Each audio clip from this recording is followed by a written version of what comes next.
The Kraft Foods Company presents Willard Waterman as the Great Gildersleeve.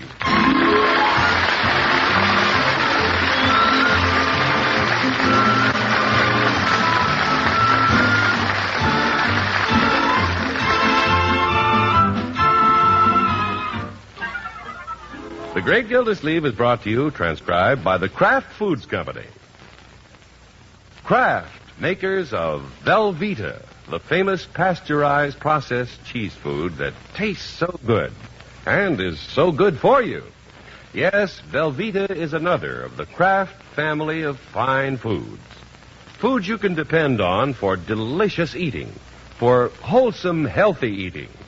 So remember, to get the cheese food of quality, get Velveeta, the cheese food that's made by Kraft.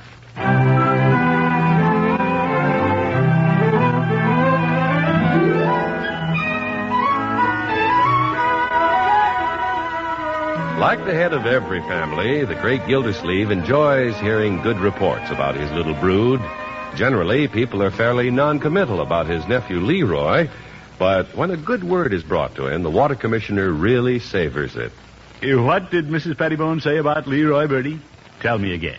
Well, when I left her in the market, she was still saying Leroy was a well-mannered boy. If you don't mind, let's start again from the beginning. Yes, sir. Well, she said the other day she's coming out of the store with her arms full of packages, and Leroy tipped his cap and held the car door open for her. What a fine boy. Yes, sir, that's what she said. What a fine, polite, thoughtful boy. Well, that's quite a compliment coming from Mrs. Pettibone. Yes, sir. Well, here he comes downstairs. Hi. Good morning, Leroy. We were just talking about you. You can't prove a thing. I demand a lawyer. I just heard some nice things about you. No kidding. Bertie was telling me. Hey, Bertie, how about breakfast? We're just waiting for you, Leroy. I'll go dish it up. Fine, we'll start with the fruit, Bertie. Leroy, aren't you interested in what somebody said about you? Prunes again? Leroy, pay attention while I tell you how polite you are. Okay. It was very thoughtful of you to open the car door for Mrs. Pettibone the other day. Oh, well. There's nothing to be embarrassed about, my boy. You should be proud, as I am. Oh, for corn's sake, let's eat. Here comes the bacon and eggs. Hey, can I have a couple extra eggs? You give him all he can eat, Bertie. Yes, sir. You sure are in a good mood this morning, Miss Gildersleeve. Well, it's good to hear nice things about yourself, Bertie. About you? Yes. When Mrs. Pettibone complimented Leroy, she was complimenting me. I don't get it. What did she say about you? Well, she didn't exactly say anything, but she inferred that I've done a pretty good job bringing you up. How about that, Bertie? I open the door and he gets the credit. Well, I have to give credit where credit is due. Look how well I raised Marjorie. Yes, sir. Somebody's always saying something nice about Miss Marjorie. You bet. And it's no accident that she's now a well-adjusted young woman, happily married. And the foundations of a happy marriage are laid years before in the home. Unc, if you keep taking bows, you're going to get your face in the bacon. Have you ever seen a happier couple than Marjorie and Bronco? They're happy, all right. Look out the window. Oh? There's Mr. Bronco going out for the morning paper. Oh, heck, Piggy has a dog trained to go out for the morning paper. Yes, yes. My boy, when you grow a little older, you'll realize not every home is as happy as Marjorie and Bronco's.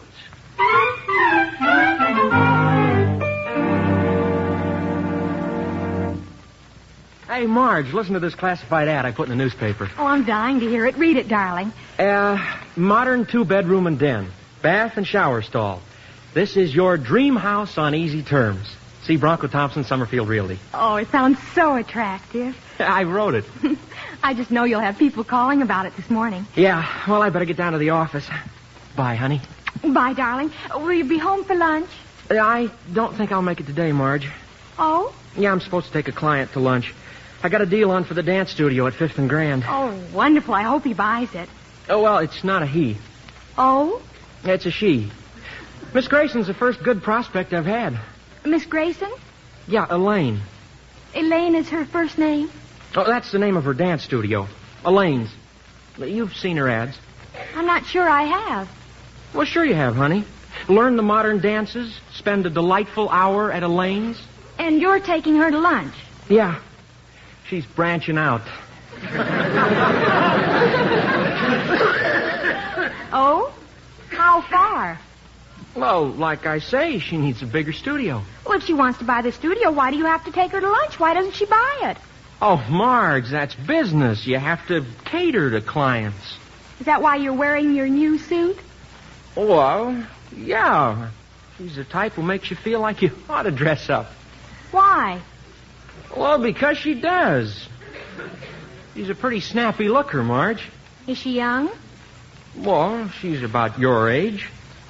And a very snappy looker. Well, perhaps I'm not too attractive in my housecoat, but after all, I have been getting your breakfast and taking care of the twins. Oh, now I gotta go. Goodbye, honey. Bronco, Yeah? it's strange you didn't mention this luncheon date when you came home last night. Oh, gosh, I didn't even think about it, Marge. You thought about it this morning when you put on your new suit. Well, this is all in a day's work. Oh, you take girls out to lunch and it's all in a day's work. You never take me out to lunch. Oh, look, how can I? You have to stay home and take care of the twins. Oh, fine. I stay home with your children while you take pretty dancers to lunch. Marge, you're making a mountain out of a molehill. I'm not doing a thing. You're the one who's cavorting around. You don't even have time to come home for lunch to see your wife and children. Oh, for Pete's sake, Marge, this luncheon date's important. Oh, and I'm not, I suppose. I didn't say that. Well, you didn't say you had a date for lunch with this Elaine until I dragged it out of you. Bronco, what am I to believe? Oh, I don't care. I'm late for work. Goodbye, honey.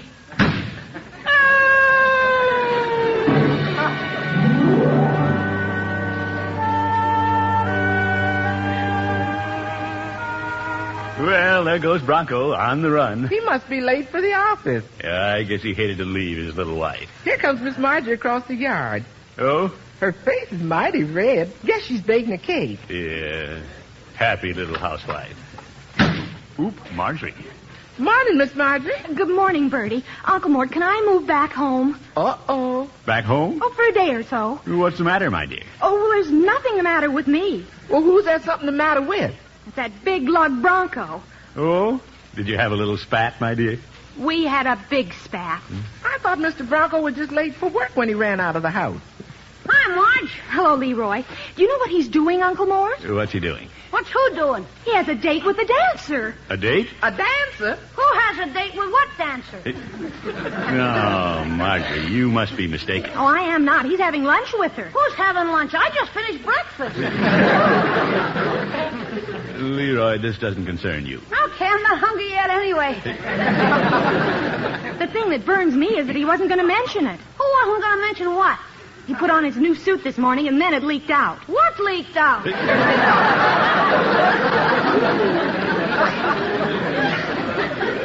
Go on, Marjorie. Her name is Elaine Grayson, and he says he's selling her a dance studio. Oh, so that's it. That's what? It isn't that I'm suspicious, but why did I have to pry it out of him? Why can't I pry something out of somebody? What's going on? Leroy, if you must know, I'm moving back home. Is that all? I thought it was something important. Now, Marjorie, I recall Bronco telling me he had a prospect for a dance studio. Well, he should have talked it over with me, that's all. I'm going to teach him a lesson. No, Marjorie. When he comes home, the twins and I'll be over here. Let him get his own dinner. What's Mr. Big Operator going to say to that? Where's the can opener? Leroy.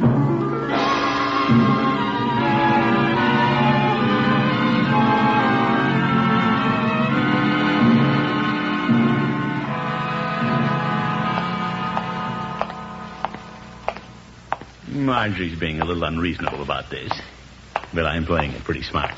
I refuse to get involved. Oh, say, I'm out of matches. Better drop in Phoebe's.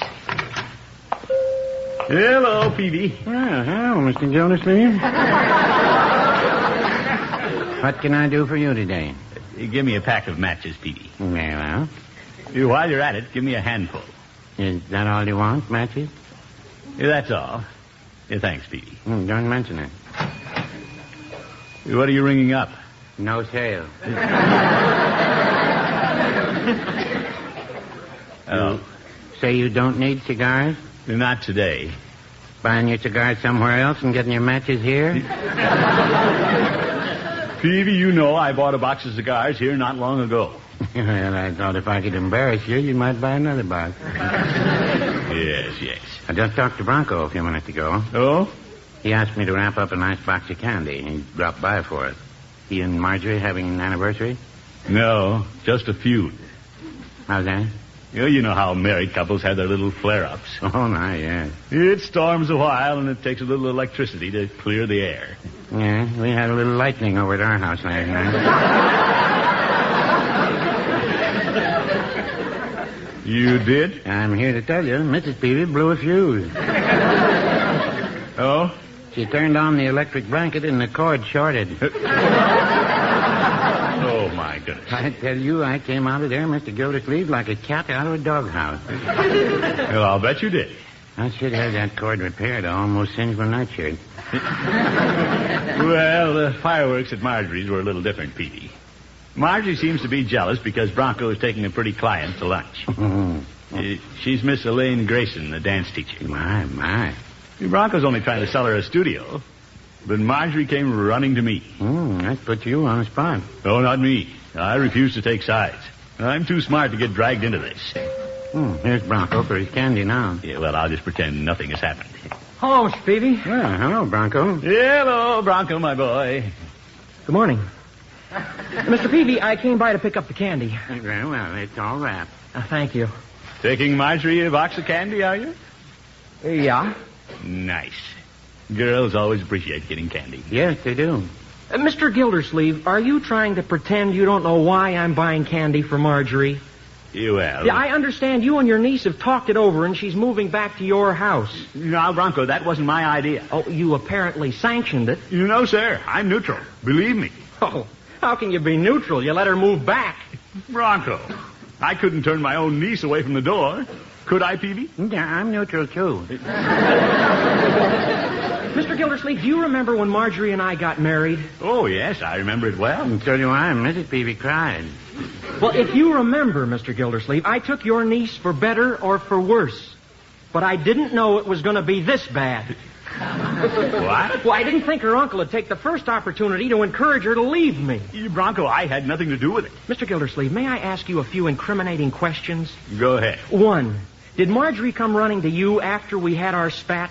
Well, yes. 2, did you discuss her moving to your house with my children? Yes. Did you tell her to go back home to her husband, the man she took for better or for worse? Well, no. Yeah, and you say you have nothing to do with it. Ha! Oh, my goodness.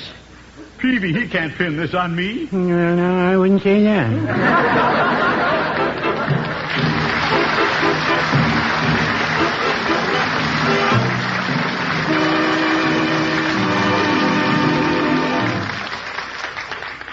The great Gildersleeve will be back in just a minute. How long has it been since you've treated that favorite family of yours to a hearty main dish of golden macaroni and cheese? Too long, probably, if macaroni and cheese is as popular at your house as it is in most homes. So, Mom, have it soon, and listen carefully, because here's an especially good way to make it. Start by melting a half pound of Velveeta, Kraft's smooth melting pasteurized processed cheese food, in the top of a double boiler, and gradually stir in a quarter of a cup of milk. This mixture will be satin smooth in seconds because Velveeta always melts so perfectly, so easily. Now, for a little different touch that'll make this dish even more delicious, add a half a cup of sliced stuffed olives. Then season, add the cooked macaroni, and bake in a casserole as usual. Velveeta gives macaroni just the cheese flavor you want, a wonderful, rich, yet mild cheddar flavor. What's more, Velveeta adds lots of important nourishment to that main dish. Why, 2 ounces of Velveeta, the amount you get in an average serving of this dish, give you more of milk's vital food values than a big 8-ounce glass of milk. Let Velveeta help you give your family more delicious, more nourishing meals often. Get a 2-pound loaf tomorrow. Just be sure you get genuine Velveeta. It's the finest quality cheese food you can buy, and it's made only by Kraft.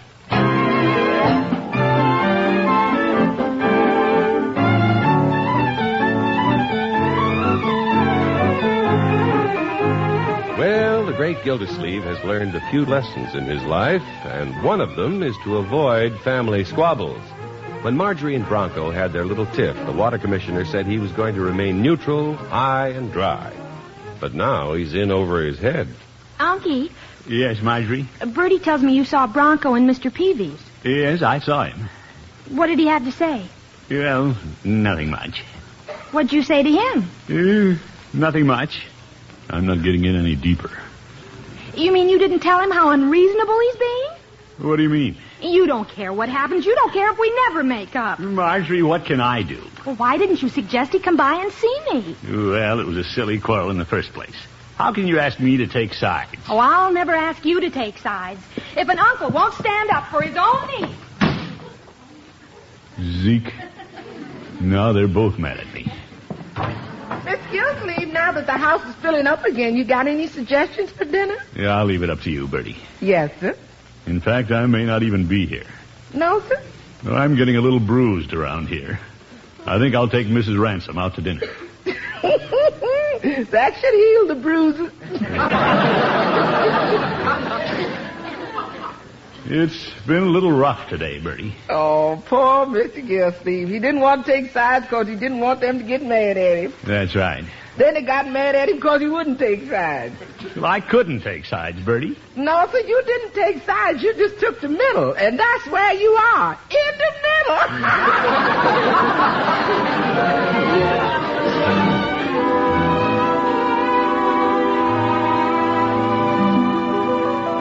It's a little early to come to Leela's, but I didn't want to stay around the house with Marjorie looking daggers at me. How do I get into these things? Throckmorton, come in. Hello, Leela. I hope you don't mind my being a little early. Oh, gracious, no. That's why I'm already dressed. I knew you'd be early, you eager beaver, you.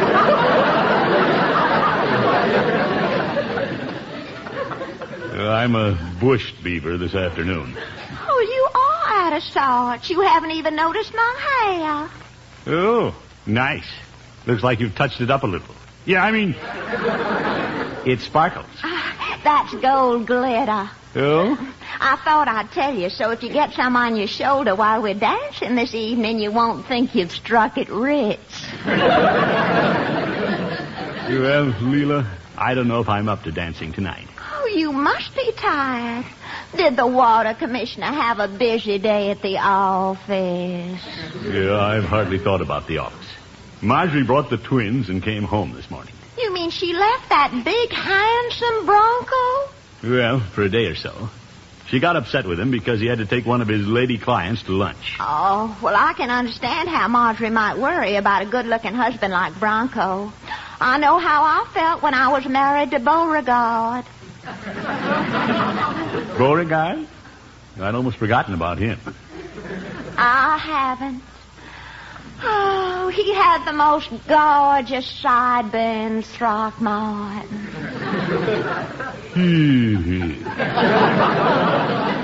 And when we go to a ball, the Savannah Bells were always fluttering their fans at him.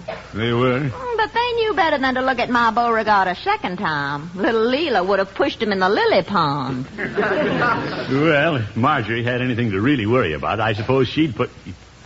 Say, maybe she should have something to worry about. What do you mean, Throckmorton? Well, if she thought somebody was really interested in Bronco, she'd stop pouting and go home. Leela? Yes? Can you pretend you're a young girl? Well, I'll have you know that wouldn't call for an Academy Award performance. I didn't mean it that way. Yeah, I'll get Bronco over home, and you phone and disguise your voice. Me? Yeah, if he starts getting phone calls from girls while Marjorie's there, oh, brother. If she's the woman I think she is, she'll put up a fight. You bet. You think you can change your voice? You mean you want me to talk like a Yankee? Well, just pretend you're an attractive girl from out of town who knows Bronco. Let me try it on you. Now, you pretend you're Bronco and we're on the phone. Great. Ding-a-ling-a-ling. What's that? Oh.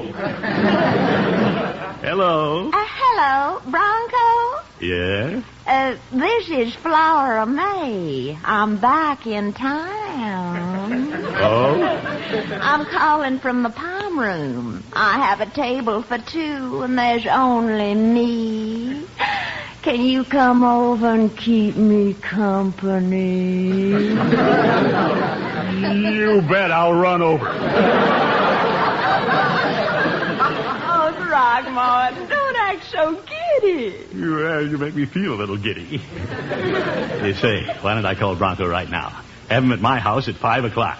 Let's get this thing patched up.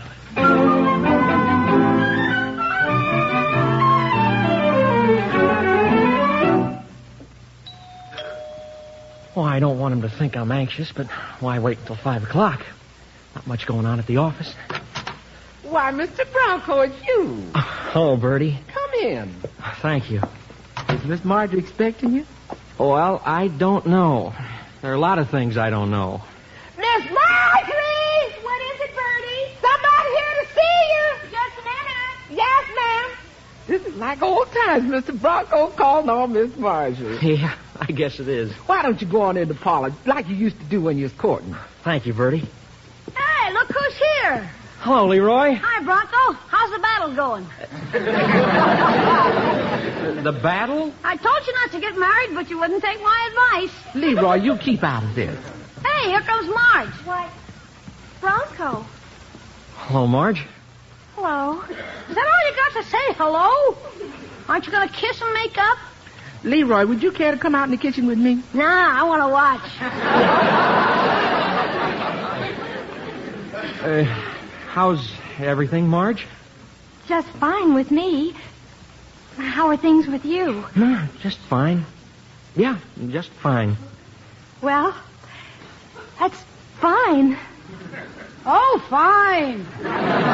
Leroy, they want to talk. You scoot out to the kitchen. Oh, for corn's sake. Miss Marjorie and Mr. Bronco want to be alone, don't you? Well, we might find something to talk about. Oh, you must have plenty to talk about. Right, Miss Marjorie? Well... Yes, sir. I know you got things to talk about. Hey, Bertie, come on out to the kitchen. Come in,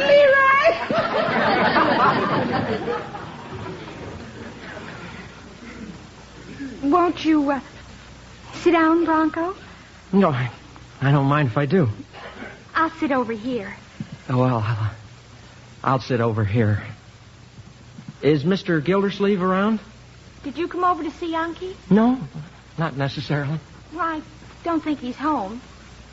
Sorry if you're disappointed. Marge? Yes, Bronco? You're speaking in such a low voice I can hardly hear you. Oh. Do you mind if I move over on the couch by you? So I can hear you better?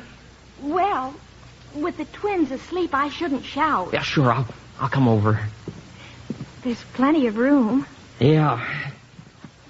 I always liked this couch. It's been a long time since we sat together on this couch. It's been a long time since we sat together anywhere. It's only been a day. That's what I say, a long time.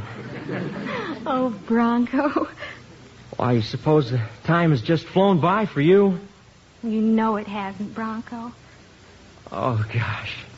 I hope you sold the dance studio. Yeah, and I didn't even have to take Miss Grayson to lunch. Oh? Yeah, I just sent the contract over with the office secretary. Said sign him, and she did. Bronco, you're wonderful. Oh. Oh, Marge, honey, if I wasn't afraid Leroy'd walk in from the kitchen, I'd give you a big kiss. Oh, Bertie, can't I go listen at the door? Leroy, you stay away from there. I want to be sure they're making up. Them lovebirds can't stay on the house very long. Let's just be sure nothing else happens. Hello, Bertie. Leroy. Hi, Unc. Bronco's here. Good. Mr. Gilsleeve, I didn't expect you back. Well, Bronco's going to get a phone call, and I wanted to be here. They're in the parlor trying to make up. It'll take them forever. I know how to handle this. Yes, sir. Wait till Bronco gets his phone call. Marge will be so jealous she'll never leave him again. Well, Bronco. Oh, Mr. Gildersleeve. Hello, Marjorie, my dear. Hello, Unky. Ah, Never mind, Bertie. I'll take it. Good old Leela, right on the nose. Hello? Is he there yet, Throckmorton? You bet. Bronco? Oh, yes, Mr. Gildersleeve? It's a phone call for you. For me? Seems it's a young lady. Oh, yeah? A young lady? But now, Marge, I have nothing to hide. You take the call. But I don't want to take your phone calls, darling. No, I insist. Well, one of you take it. It doesn't make any difference which one. Well, all right. Hello? Hello? Hello? Oh, Leela, it's you. Oh, my goodness. Yes, it is, isn't it? How are you, Marjorie? Oh, wonderful. Do you want to speak to Bronco? I'm just wondering how things are with you two. Well, things are fine. Why do you ask? I understood. That is, I thought... Well, what makes you think there's something wrong between Bronco and me? Yes, Mrs. Ransom? You must have some reason for calling. I know you wouldn't be meddling. Marjorie, let me talk to Throckmorton. Perhaps that's a good idea. She wants to talk to you, Yankee. Me? Oh, so that's Leela. Well. Gee. Come on, Bronco. Yeah, let's let him talk. Yes, Leela? Well, Mr. Fix-It, what do you have to say? Now, wait a minute, Leela. You certainly put me in an embarrassing position of all the addle-headed ideas I ever heard. Why didn't you let me know they'd made up? What's Marjorie going to think of me meddling in their affairs? Leela, I can explain. You won't get a chance to explain. Marge, honey, Yes, darling. aren't you glad we never argue like that?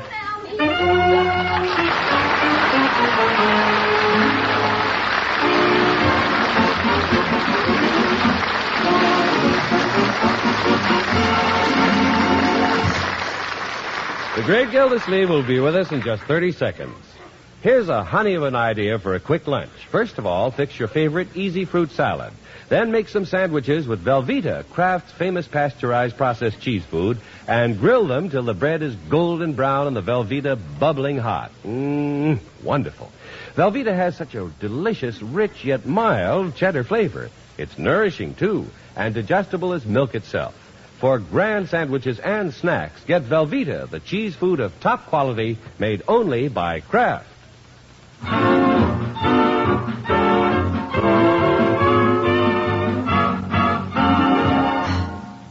By George, Leela won't even speak to me.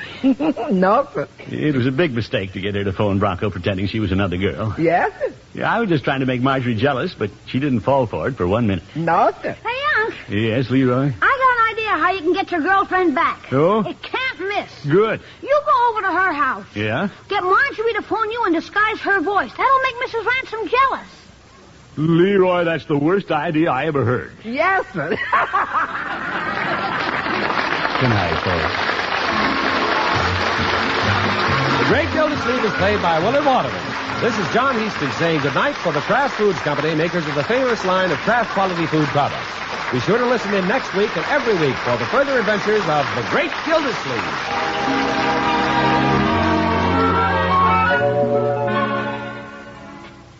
You know, done up just right, a delicious hamburger can be truly a gourmet's delight. A big deal in eating pleasure. Of course, just about every good cook knows that a dash of Kraft prepared mustard really makes a hamburger. Because when you add a little mustard, you add a lot of tang. Kraft mustard, naturally. There are two kinds of Kraft prepared mustard. Mild Kraft mustard, if you like it smooth and delicately spiced. Snappy Kraft mustard with horseradish added, if you like it zippy. Get both kinds of Kraft prepared mustard at your food store.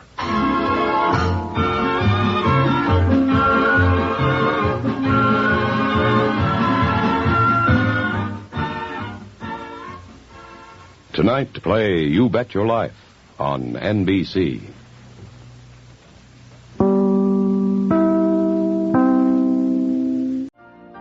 You've been listening to the OTR Gold Network. Find more classic radio at otrgold.com.